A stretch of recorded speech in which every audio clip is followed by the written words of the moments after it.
kita dari Prodi PGMI semester 4 ingin menampilkan sebuah video pembelajaran mengenai materi yaitu kalimat efektif. Sebelum memulai pembelajaran kita pada hari ini, kita membaca doa terlebih dahulu ya. Semoga pembelajaran kita dapat bermanfaat dan dapat berguna untuk kehidupan kita sehari-hari. Berdoa dimulai. Bismillahirrahmanirrahim. Raditu billahi rabbah wa bil islami dinan wa bi muhammadin nabiyyan wa rasulah. Rabbi zidni ilman warzuqni fahma wa amalan shalihan. Yang artinya, ya Allah, berkahilah aku ilmu dan berikanlah aku pemahaman tentang ilmu yang aku pelajari. Nah, jadi materi kita pada hari ini kita akan membahas sebuah kalimat efektif. Nah, di dalam sebuah karangan itu tak lepas dari namanya istilah bahasa. Nah, bahasa ini merupakan kemampuan yang dimiliki manusia agar dapat berkomunikasi dengan manusia lainnya. Misalnya seperti istilah gerakan atau bentuk tubuh. Nah, di dalam bahasa juga ada yang namanya ide, gagasan, ataupun pikiran, perasaan yang mewakili diri sendiri untuk menyampaikan suatu informasi. Di dalam suatu karangan ilmiah, tak jarang tuh kita jumpai kalimat-kalimat yang tidak memenuhi syarat sebagai bahasa ilmiah. Nah, hal itulah yang mungkin ditimbulkan oleh kalimat-kalimat yang dituliskan secara bertele-tele ataupun tidak logis. Dengan adanya permasalahan itu, pembaca akan mengalami kesulitan untuk memahami kalimat yang kita sampaikan karena kalimat tersebut tidak efektif. Jadi, berdasarkan hal inilah, Ibu ingin menjelaskan agar kalian dapat memahami kalimat efektif, yang tujuannya agar menyampaikan informasi dari si penulis kepada si pembaca, agar tidak terjadinya kesalahpahaman di dalam memahami suatu kalimatnya. Jadi, apa sih itu kalimat efektif?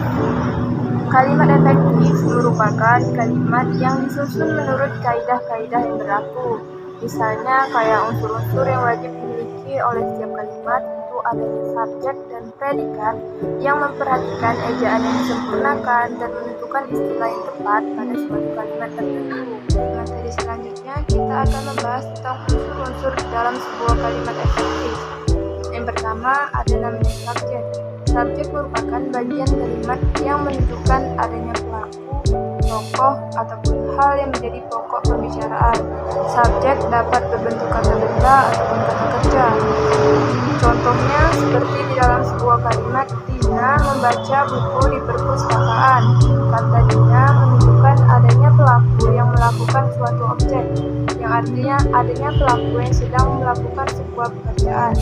Nah, contoh kalimat yang kedua, ibuku sedang melukis. Nah, di dalam sebuah kata ibuku itu menunjukkan adanya pelaku yang mengerjakan suatu pekerjaan.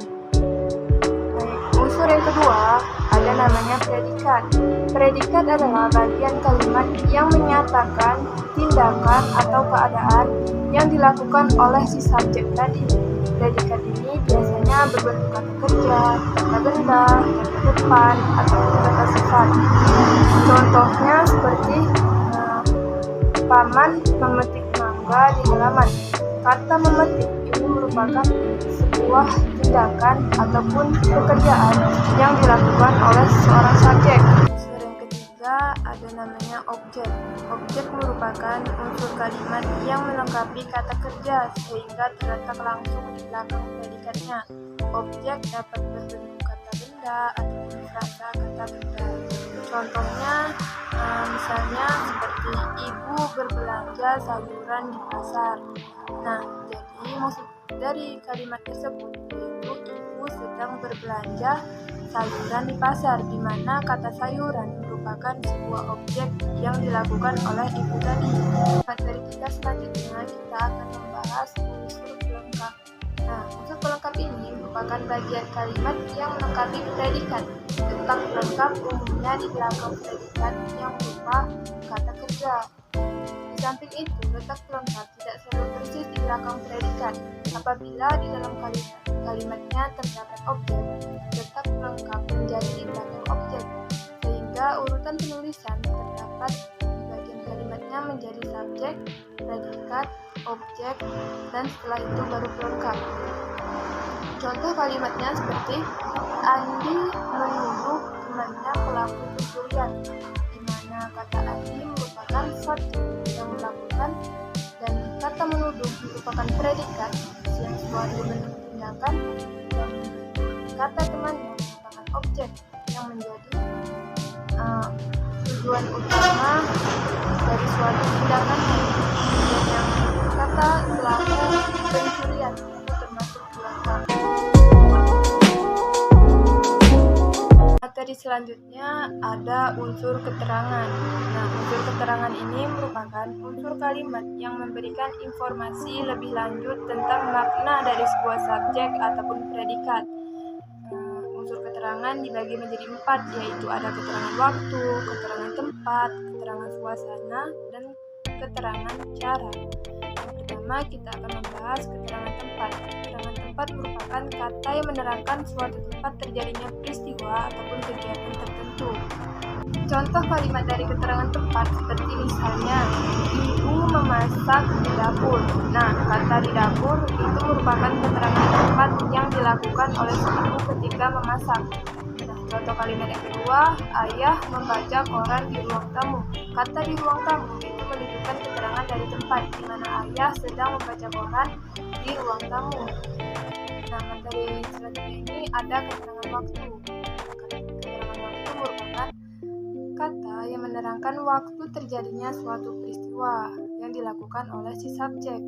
Contohnya misalnya, Dita berangkat ke kebun binatang tadi pagi, yang artinya Dita berangkat ke suatu tempat yaitu kebun binatang waktu kejadiannya ataupun peristiwa itu terjadi tadi pagi. Data tadi pagi itu menunjukkan keterangan waktu. Nah, untuk contoh kalimat selanjutnya ada sebelum makan kita harus mencuci tangan, di mana kata sebelum makan itu menunjukkan keterangan waktu. Yang ketiga ada namanya keterangan suasana.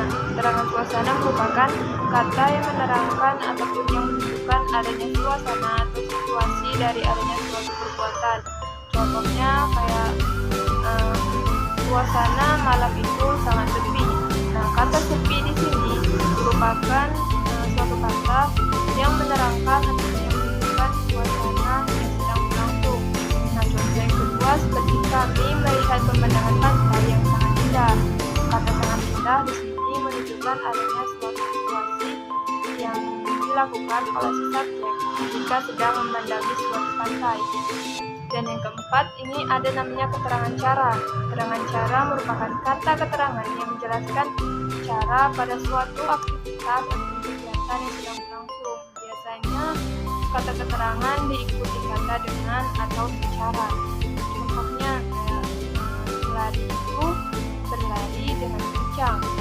Kata dengan kencang itu menunjukkan keterangan cara yang dilakukan oleh seorang pelari tadi. Video pembelajaran atau video penjelasan dari saya Maulidah Faizah, pamit undur diri. Dan saya memohon maaf bila terdapat kekurangan kesilapan saya di dalam menyampaikan kata-kata. Kurangnya saya memohon maaf dan memohon ampun kepada Allah.